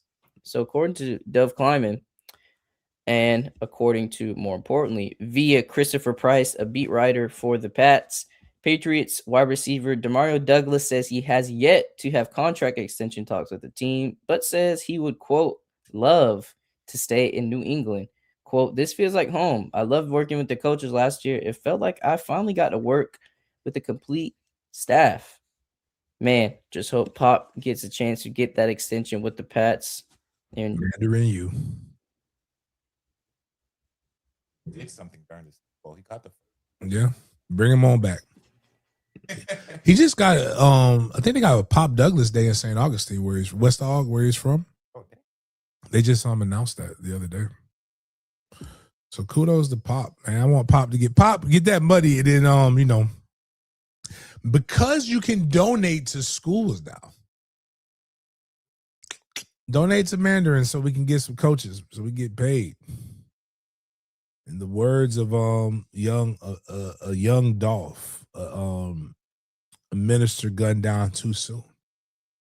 Get paid, young Negro, get paid. Rule number 1, get the money. Rule number 2 is don't forget to get the money. But this is the thing. The city of St. Augustine honored Demario Douglas with a certificate of recognition for his achievements on the field and his lasting impact off the field. From his early days in St. Augustine schools to record-setting state championship performance, which was not in St. Augustine, and a standout college career at Liberty University and now the NFL. What's funny is, Pop's career, and this is something that, you know, a lot of people don't know, but I love that. You know, I won't go into too much details. I don't know all of them, but his career was almost derailed by the tears of a blonde. Yeah, it's just, again, Charlemagne said this, and I know people don't like him. Listen and hear all women. Believe all facts. Like the fruity thespian from Baltimore once prosed, it's a lot of good G's doing time because a groupie bent the truth and told a lie. And this man right here is doing great things for his career, his family. Mom is dope. Hood as fuck, but dope. Just love. You ever seen a good hood mom? Like, it's just lovely. Like, they just be happy that they baby made it. And they gonna let you know they baby made it. Love it. Love it. Love it. Wish I could have interviewed her in the Super Bowl. These are your team rushing leaders from last year, and the Buffalo Bills are on top. They had James Cook, the rushing leader in terms of running backs, and Josh Allen. Oh, what'd you say? I'm sorry. Remember at the beginning of the year that this time last year they didn't want to pay James Cook? Yep, they did not want to pay the running backs, a common theme in the NFL, but Buffalo Bills were number 1 in team rushing yards with James Cook and obviously Josh Allen doing his thing on the ground. But no surprise, the Ravens in second, Bears in third, Commanders in fourth, and Giants coming at 5th place. And we wanted to get your opinion, James, on the best player in each division, courtesy of BetMGM. We wanted to see if you agreed with these list of players right here. And we're going to start at the top column. Do you think Josh Allen is the best in the AFC East? And which players would you disagree with on this list? This season? Yes. Drake May is better than him. Consistently, I would pick Josh, but like last year, I would give it to Drake May, but I'm not mad at it. There's definitely nobody on the Jets and the Dolphins. So like there's only 2 teams to pick from. So Drake May is the best player on the Patriots, and Josh Allen, we just talked about who really, like, if you took away, Josh Allen would still be good, but Josh Allen also benefited from having one of the best rushing attacks in the NFL. So, but I'm not mad at it. I would have just picked Drake May. What about these other players? I'm sure Myles Garrett, that's a pretty easy one right there. It's like unless the team has a bear, him. Like he's the best player. You just tell he's the best player in the AFC. So yeah, we can go on to the next one.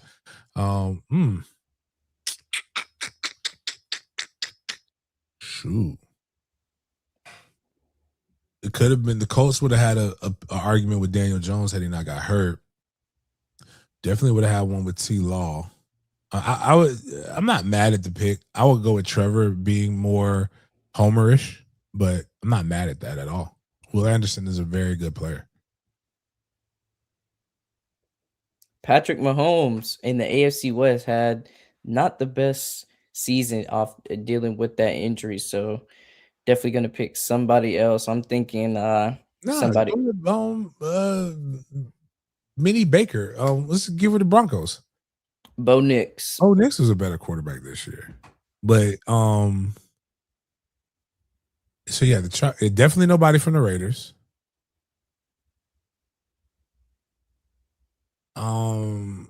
Chargers. I don't remember. I don't think Herbert was better this year. I would go with Bo Nix though. Now we're going to the NFC. You got CeeDee Lamb in the NFC East. I don't think this should be up for debate. One of the it's either, honestly, it's probably, or NFL Youngboy. I think it's NFL Youngboy, yeah. So not debate for the team, but for the position, I think NFL Youngboy definitely. NFC North, they got linemen from the Lions, Penei Sewell. Obviously real dominant, but I feel like with these positions, you're gonna go with the quarterback more than anything. Yeah. But Caleb Williams had a great season. Definitely, too. Caleb, especially considering the critique that we've given Caleb Williams for him to be able to play like he played this year. Again, shout out to the community. He did his thing. And I don't think there's no debate for these last two picks, Bijan and JSN. I think it's pretty. Jackson Smith is that Jigba, and Bijan definitely won me a lot of fantasy stuff. Shout out to both of them. And we mentioned free agency, James. So let's take a look at the top free agents. So let me share this with you. Courtesy of the NFL, they actually ranked the top 25 free agents on the market.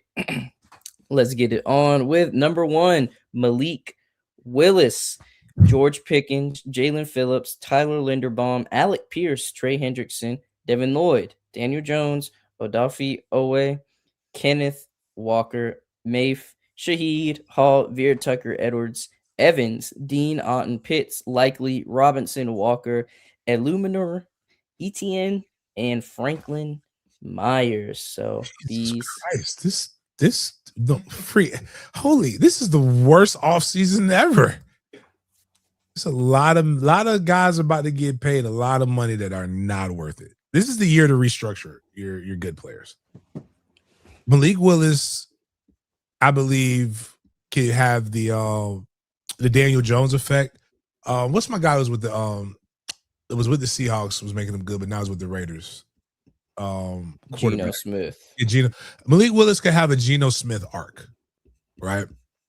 But NFL YoungBoy is clearly number one. I think Devin Lloyd should be higher. And if this is the free agent list, then Kenneth Walker is going to get paid. And that shows that Travis should probably just come on back and sign a sweetheart deal. We actually have some news, some speculation about Malik Willis, courtesy of Ian Rappaport, aka Rap Sheet. So let's take a look to see Malik Willis and rumors that free agent Malik Willis could get $30 to $35 million per season. The Browns, Cardinals, Dolphins, and Jets have been linked to him, and we just looked at that post from the NFL. Willis is the number 1 ranked free agent this offseason, and they got rid of the midget in Arizona. No, he is still there. Or he got hurt this year, right? He's been getting hurt a lot, but yep, he got hurt this year for sure. Yes. Fair enough. I meant like it's an injury that he's not going to be like, they're not expecting him to be readily available is what I mean. Trying to figure out what's the best place for him. I can tell you 2 places that I would say, as the country singer said, hell no to the no. And that's the first and the last team on that list.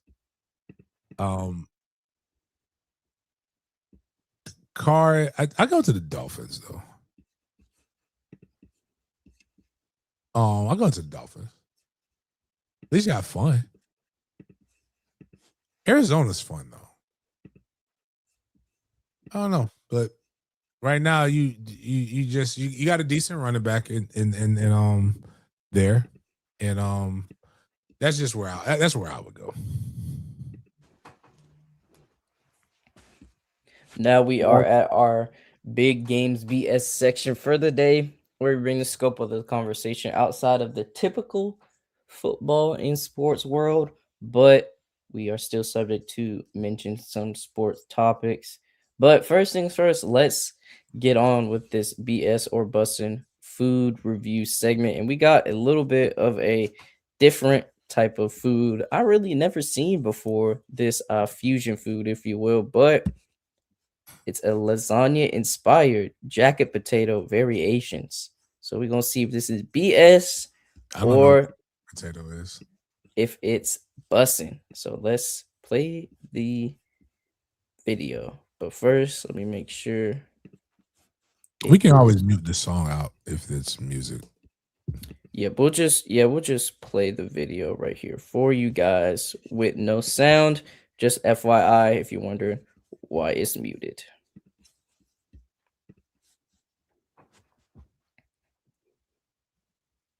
Okay. Just like because I don't want a potato.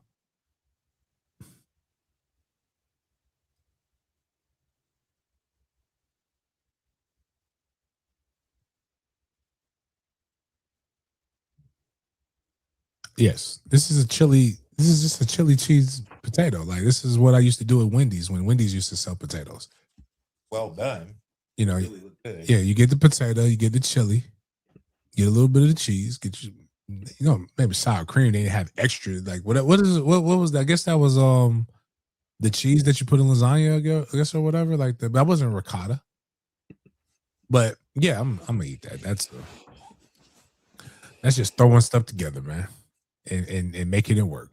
But and it turned out delicious. So I'm with that one.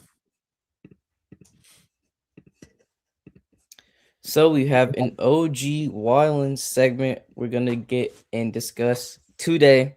Gonna mention a sports segment, but in case you guys did not know, looks like Mayweather versus Pacquiao is back again. So is he not fighting Tyson?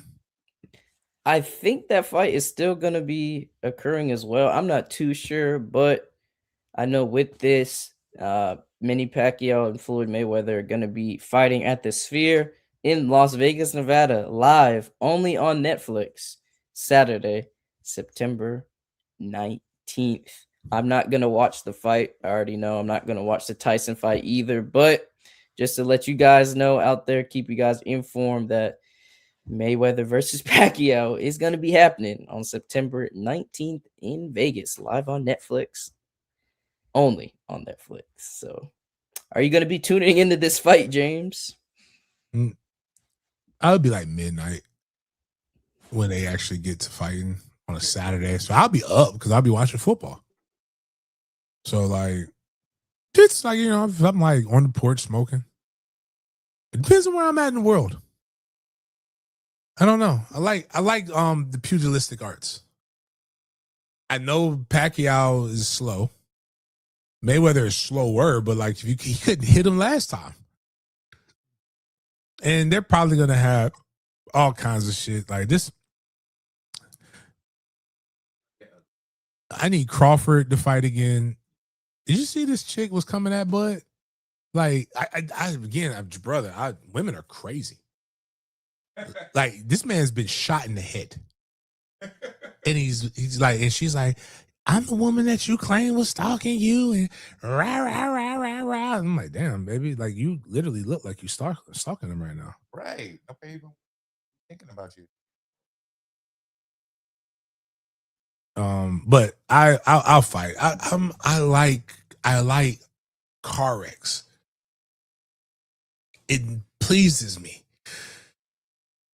So yeah, I don't know, man. I wouldn't pay to go unless I could get a connection from my guy who I'm thinking about partnering with. I mean, I'd go out to Vegas. I'm sure it'd be a great time. Yeah.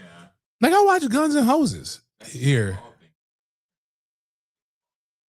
That's just. I'm grateful that it finally happened. Oh, that's awful. Like it was beautiful. Another man trying to pull down another man's pants. Like, Well, that part, and then what should happen when another man tries to pull down another man's pants without his consent? You get your jaw broken. Like I don't know what he was thinking with that one. I'd fight. Are y'all talking about Stephon Diggs? That part. That part. Delphonic, I wish Mayweather. What is a boxer's prime? Because that is the thing. That is the knock that everybody gives Mayweather, right? They say he either fought people too early or he fought them too late. And like when he beat Canelo was young. And it is like a rising fighter that was knocking everybody the fuck out. And he put on a clinic against Canelo. AI says between 25 and 32. So how old was Pacquiao? Was he like fucking 40 or something? Because people forget, like Mayweather's old too. Like was like that was, I mean, and this was Trey was like 3. So this was like a decade ago when that first fight happened. Like Foreman was like the heavyweight, man. Yeah, like. Does it say? Are you still looking?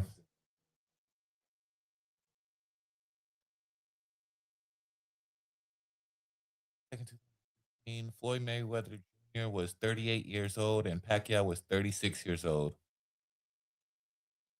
So the older fighter past his prime beat the younger fighter? Talking about Pacquiao. Yeah, I'm just saying. So you said Mayweather was 38. Yeah. So Mayweather was 38 and beat the younger Pacquiao. Yeah.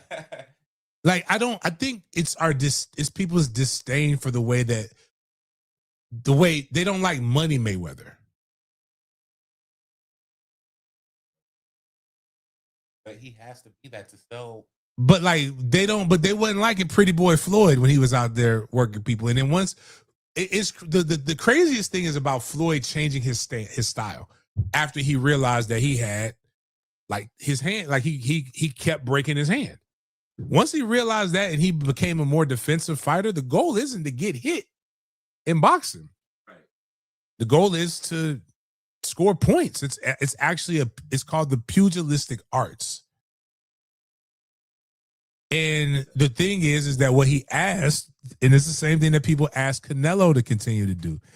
He asked for blood, the blood testing to make sure you're not taking performance enhancers, which is what Pacquiao was kind of known for. So it's not like he was just ducking action like people wanted to believe. It's like, shit, I don't want to go in that motherfucker get knocked out by a dude who's on steroids. We just saw what happened. What was the Spanish dude?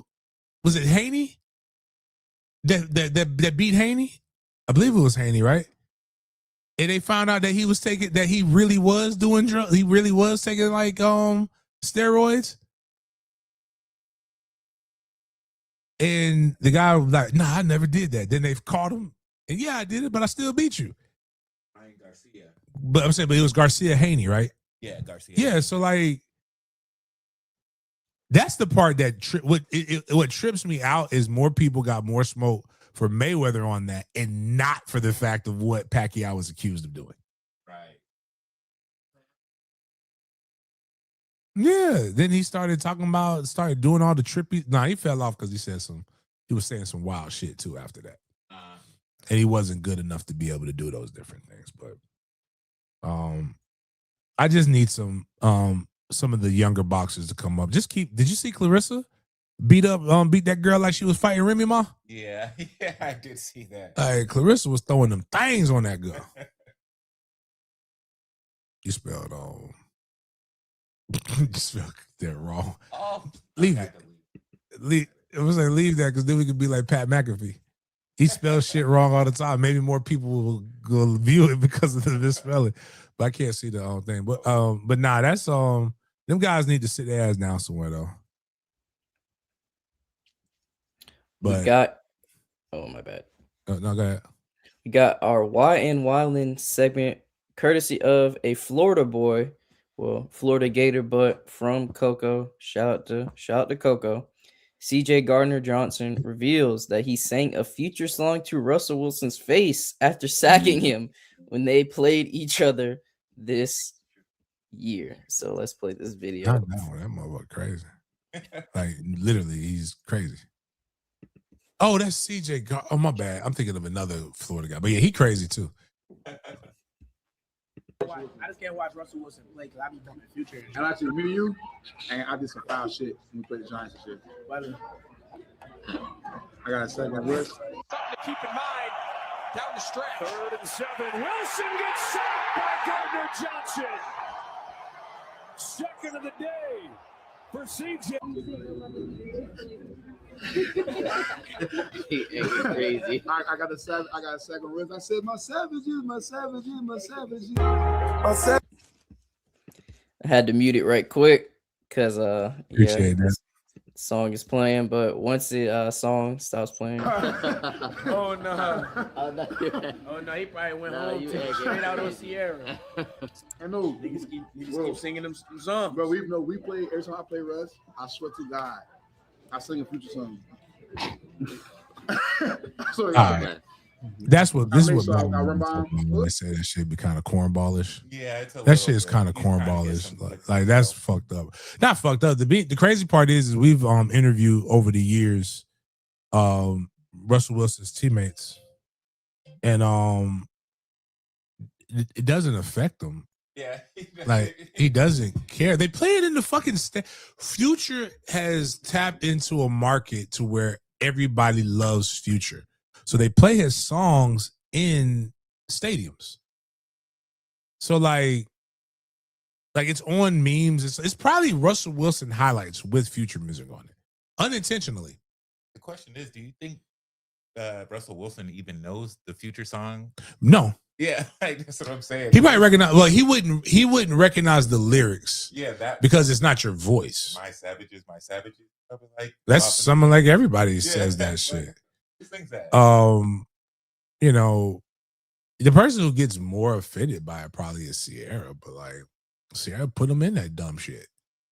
Like, you know, I just think again, that's what how I feel about Sierra women out here doing Sierra's prayer. Try to find some lame ass motherfucker that again. Let me preface this: there is absolutely nothing wrong with being lame. I'm lame to my kids. We're all lame to somebody. Like, but Russell living his best life, man. He's smashing them yams right now. So, and Future's not gonna give you a handshake or a dap. Like Future's just not that type of person. He doesn't really give a fuck either. That's his best quality. You listen to his music, you could realize he don't give a fuck what he says or what the music quality is. He just puts something out there that was on his heart and does what he wants. That's the American dream. But yeah, Chauncey, it could have been that wasn't what you thought it was. Right. In my opinion. Like I'm not finna be like, really, that's what you did? Like imagine right now somebody like blurb like somebody actually chose to do research on you, and because he has baby mamas, and your baby mama was good enough to be able to be known, and somebody comes up there and says like, yeah, that was for Corey who smashed your baby moms in 02. Right. Like you'd be like, you proud of that? Like no, it's like no, like nobody really cares about that, dog. Like at a certain point, we grown. You probably fucking somebody's leftovers too. When somebody dunk on you and they got your old lady, and now they call what is it? Trophies? That was a song. Yeah, Future Men, and they sing trophies to you after they done dunked on you, head topped you. But whatever gets the clicks. Attention is, I know 4-5 said we're not going to Venezuela for the oil. We're going to stop the fentanyl. But that's not the most potent drug that's on the market right now. Fentanyl, while it's killing a lot of people, is not killing anywhere near as many people as attention is. Attention is a drug stronger than fentanyl. Once we get rid of that, the world will probably be a better place.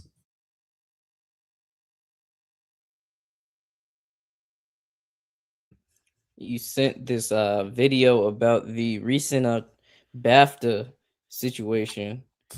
It's 7 minutes long, but we can't do the 7 minutes. But okay, yeah, let's find the Reporting live from Rappers Club in Atlanta, Bright Plus News. I'm John Abba. On Sunday night, the 79th British Academy Film Awards was held to honor the best in film on a national and foreign level. Unfortunately, the night and its winners have now been overshadowed by one of the night's guests yelling out the N-word towards actor Michael B. Jordan and veteran actor Delroy Lindo, who stood on stage to present an award. Delroy and I are delighted to be presenting the first BAFTA for a vital part of movie making. Now, what has added to the controversy is that the white man, John Davison, who would yell out the slur, is known for having Tourette's syndrome. I don't care what else he has to say. Run that back, Turbo. Run that shit. Delroy and I are delighted to be presenting the first BAFTA for a vital part of movie making. Now, what has added to the... Hey, that wasn't no Tourette's, dog. That wasn't Tourette's. That was from the soul. Like he had been, it's like I've been wanting to say this for a long time, and I'm just gonna put Tourette's in it. Like he could have done so much better, man. Like, all right, I'm gonna take I'm not even gonna give that too much attention because there's no coming back for that. I hope his career takes off or it turns down. Don't really care. But there was a great harmonizing.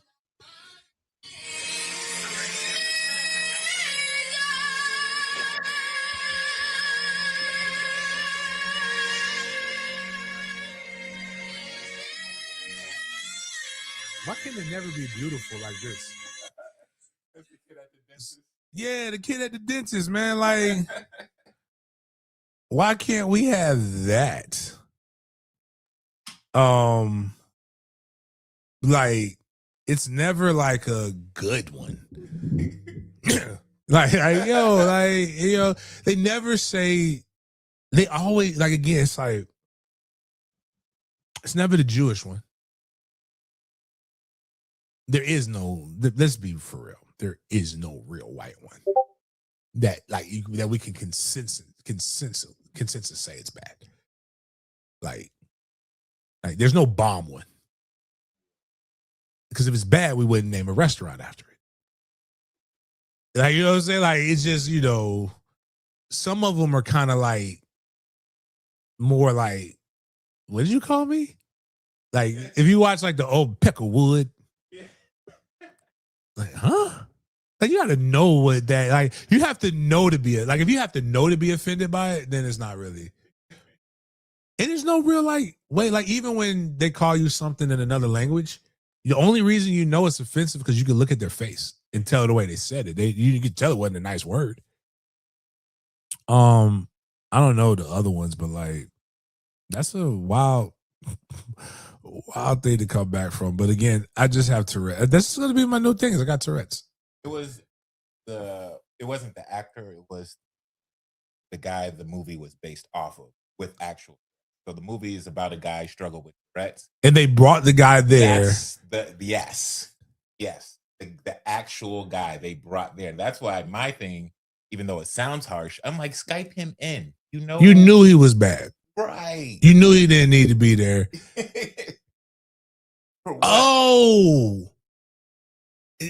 It's still bad. But it has more context now. Yeah. They're giving an award for his movie, basically, and he's describing what he sees in front of him. It just happened. His movie happened in real time, basically, because the movie is about the struggles of. That's why I was kind of thinking, like, is this a promotional stunt for the movie? Because it's supposed to be about a guy's struggle with normal things like this because he has Tourette's. But I think, like, sometimes what we have to do is we have to normalize people with disabilities. Right. Like, because, and I was talking about this to somebody. It was just like, we're talking about, like, everybody has something. This day and age, everybody's got a mouth. Like, everybody's depressed. Everybody's traumatized. Right. I'm not taking anything away from anybody's stuff. People have postpartum, all these different things, but you know what you don't? Like, people with dementia, people with all, you know what they don't get to do? You don't get to kill people. You don't get to act crazy just because you're crazy. Fair. Like, I'm dealing with a lot. I get to go slap the shit out of somebody just because they said you might have pushed me over the edge. And that could be true, but then there's still consequences that come with that. I believe that everybody should be able to. I am a firm proponent of a lot of the American principles, even though they were over in Europe. I don't know if they have all those same principles. I don't know. The crazy part is it was a British award.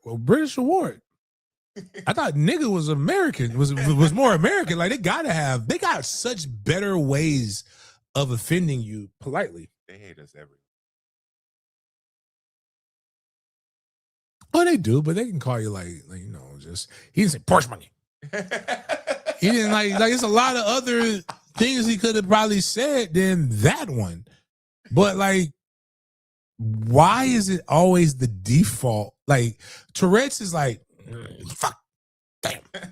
Like the Twitch shit like that, right? Why is the default the most Like one of the most racist things you could possibly say in a like he ain't say nothing all. If he would now again, I'll go back and I will correct myself. I love correcting myself. Now, was he screaming this shit all night? That's why I need to find out. Apparently, they said they edited certain parts out, but they didn't edit this one, which I don't understand. I don't know. So he had been having outbursts the whole night. That's what it seems like. We're Okay. still waiting for more information to come out. Okay. All right, you know, hey. I personally believe that if he has Tourette, I know the solution for Tourette's. It's the same thing with a lot of these ailments that we have. It's called like we do it with animals. It's conditioning, right?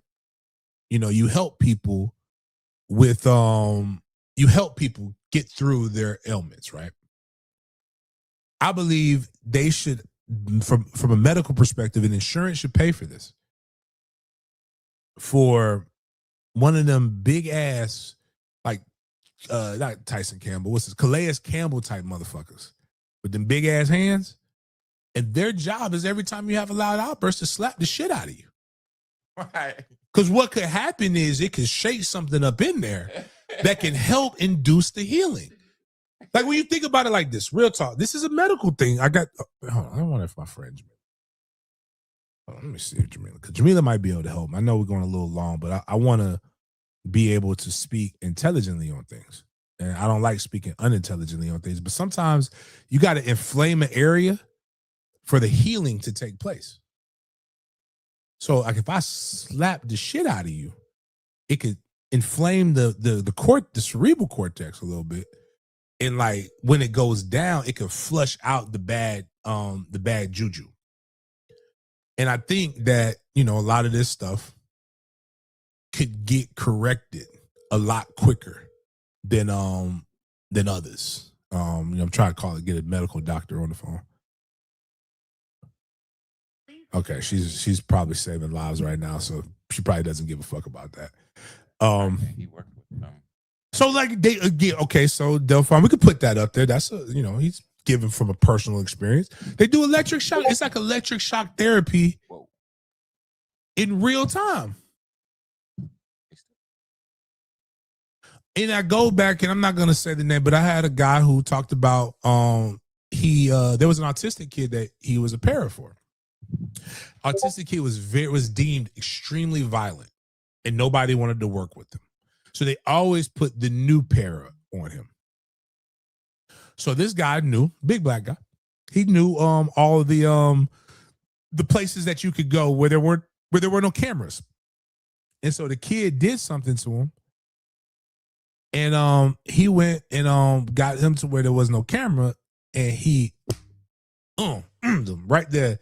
And the kid was like, "You can't." And then he did it again. And he said, "If you ever try to bite me or do that again, I'm gonna pull you over here and I'm gonna keep doing this to you." And you know what? You know what that kid learned to not do anymore? Bite people. It was such effective medicine that when he tried to bite another person, that same guy came back, and that was the medicine because he remembered and recalled, and it was a learned behavior. See, we can teach people the right. There has to be punishments or things that come with some of this stuff. And the problem is we have a you got to be proactive in your stuff. If you're always reactive, then nobody's going to ever believe you. But like, I think if you're proactively slapping the shit out of people, sometimes it'll be better off for them, and they'll probably learn how to behave a little bit better. Is that maybe the most politically correct way to say it? Maybe y'all can help me with a better way to say it. But like, it all involves slapping the shit out of somebody. Or a shock. Actually, I'm okay with the electric shock thing. Just put a collar on them. Oh my gosh. And then somebody have a little button. Like it would have been great because it would have been like. But I don't just want it because of black people. I don't want him to offend other people. And it's a disease. He can't help it, but he can help that shock. Like you can help control some of your urges when there's a shock coming. Like, maybe not a dog collar because that would be weird. Not really with Hollywood and how it's doing right now, but like maybe like a little like wristband.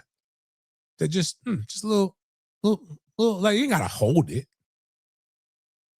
but like just my thoughts and what I've been thinking on some of those things. But like I don't think anybody that crazy. Like dementia people that automatic, that means your factory reset was racist. Like they don't ever remember that I like black people or I like Jewish people or I like this other people. They only remember what they hate. And that's wild. One thing I've heard about prison is that everybody crazy in prison. All the crazy people in prison know that there's a crazier person that they don't want to deal with. So it just lets me know that a lot of the stuff is learned behaviors that are okayed, and just have to got to challenge those things.